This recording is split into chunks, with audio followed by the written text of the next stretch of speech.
Hey everyone, it is late at night and I am Norman. I recently borrowed some watches from a good friend of mine and I've done first impressions videos on those.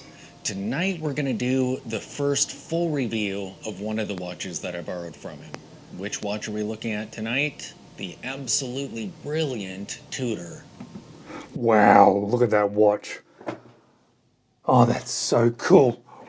Oh, hello there. Sorry, you've just caught me watching an episode of Killing Time with Norman. And he's featuring his vintage Tudor again. In fact, I think this is one of the first videos that he showed of this Tudor.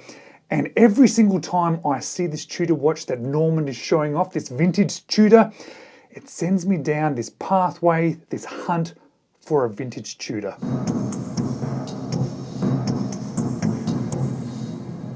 Hello, you're watching James. My name's James. You're watching me, and I am talking about watches. And yes, Norman has done it to me again. He has sent me down a pathway of trying to find a particular watch. If you haven't heard of Norman, Norman is another watch YouTube content creator, and he's one of my absolute favorite content creators. You should definitely check him out. I'll leave a link to his YouTube channel in the description of this particular video. But the watches that he shows are quite often a little bit different to a lot of other channels, which is one of the reasons why I like it so much. But it's this vintage Tudor that keeps grabbing my attention. It keeps grabbing my attention every time I see it, and then I start jumping online and looking at vintage Tudors, thinking, I really want to own one of those because it looks absolutely fantastic. But every time I do look for that vintage Tudor, I come across two issues. And it's two issues that I have with vintage watches in general. Firstly is the price. These sort of Tudors in this sort of range that I've been looking at are around about $1,000 plus. And for me, a vintage watch, it doesn't really justify that cost for me. I'm not going to wear it enough, and it possibly may need some more money put into it. And as a result, I'd probably rather put that sort of money into a more modern day watch. It doesn't stop me wanting a vintage watch, however. So what I tend to do when I buy vintage watches is buy more affordable watches. That way, I haven't got as much money invested in them. And that way, I'm not also that concerned about how well they are running. If they're not an expensive watch, and if it's not a watch that I'm going to wear a lot, then in my opinion, and I know it might be a little bit controversial, but it doesn't actually need to run very well because I'm only going to wear it for a few hours a week, or possibly just wear it on the couch and just look at it and enjoy it, or maybe even wear it out to dinner like a dress watch. And as a result, if it loses a lot of time or even doesn't really work properly at all, it doesn't bother me personally too much. If, however, I decided to get a more expensive vintage watch that cost me a bunch of money, then I really would want it to work properly, which means I'm likely to then have to put a lot more money into it to get it to work. So as a result, I don't buy particularly expensive vintage watches, and that means this Tudor is not really a watch for me at this time, at this price. And the second problem that is concerning for me about these watches, about vintage watches in general, but in particular these Tudors, is that they are very small. They are smaller than the watches sizes that I'm comfortable with.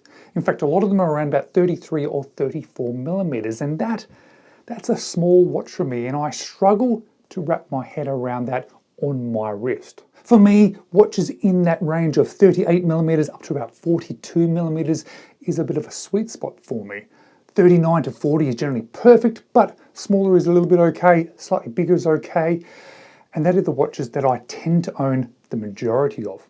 However, I do have watches that are outside this size constrictions, and that generally relates to bigger watches. I have a couple of bigger watches in my collection. In fact, I have a rather expensive watch. My most expensive watch that is bigger than that is around about 43 to 44 millimeters, but I forgive its size because of the style of watch, because of the design of watch, and it seems to suit the watch.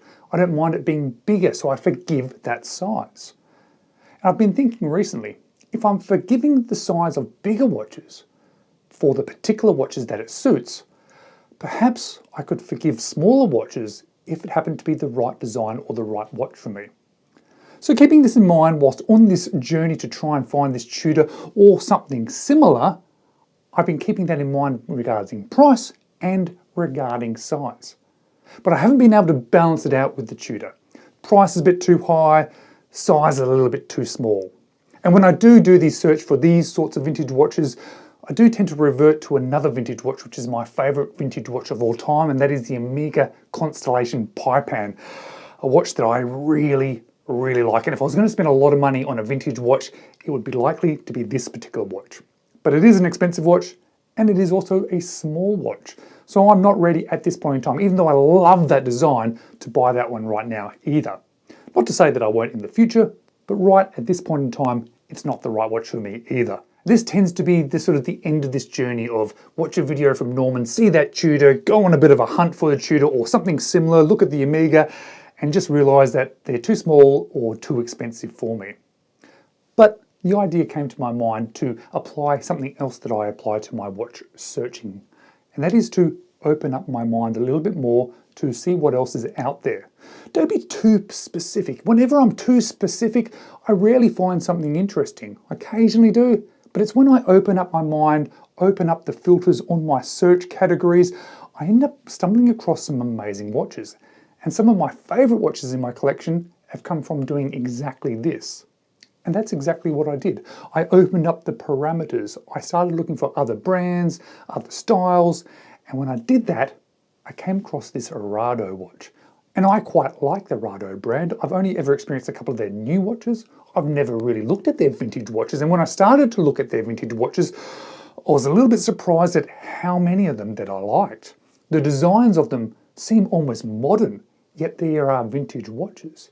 The prices of them in general are pretty good. They're more on the affordable sort of ranges. Not super, super cheap, but certainly in a price category that sort of fits with me with this vintage watch sort of idea. The only problem I had then was picking the right one, because firstly, I still wanted to be careful with how much money I spent. I still wanted to get the best quality version of it that I could, but there were just so many designs that I thought, wow, I could actually have a mini collection of vintage Rado watches. But it came down to one watch, the one watch that I ended up purchasing. This one is the Golden Horse 11675. And from my research for this one, I think it's from the late 50s into the 60s. I can't pin down the exact date of this particular watch or even this particular design, but there's something that I love about it, and that is all the details, and I love details in watches. But check out the silver dial, that applied anchor logo with that really cool red background to it. Those seahorses down at the 6 o'clock are both applied. All the markers are applied.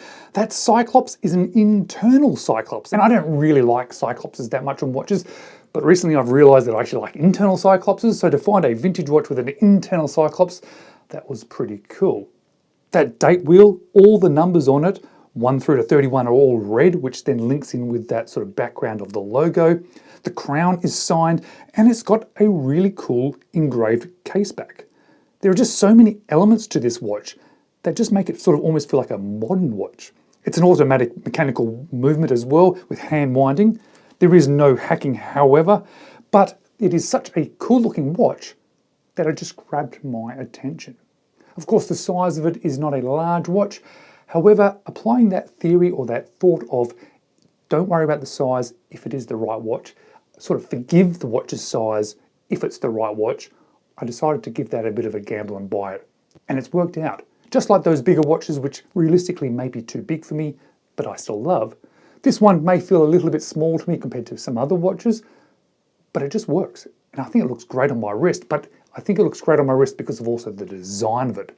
And this must be a rather special watch within the Rado back catalogue, because a couple of years ago, they actually did a reissue of it.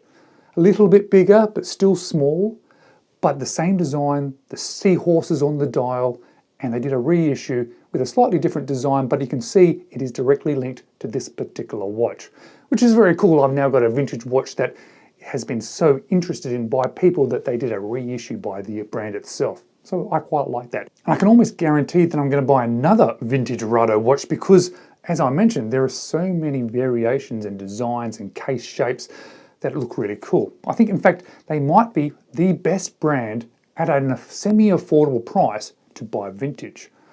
I'm really enjoying this watch. I'm really excited about this watch. It is capturing my attention, it is capturing my wrist time, and I'm really excited to have it. And I want to thank you, Norman, if you're watching this video, for putting me onto this pathway again. Yes, I didn't end up with a Tudor like yours, but I ended up with something that fits me even better. Everybody else, as well as you, Norman, thanks for watching. maybe check these videos out next.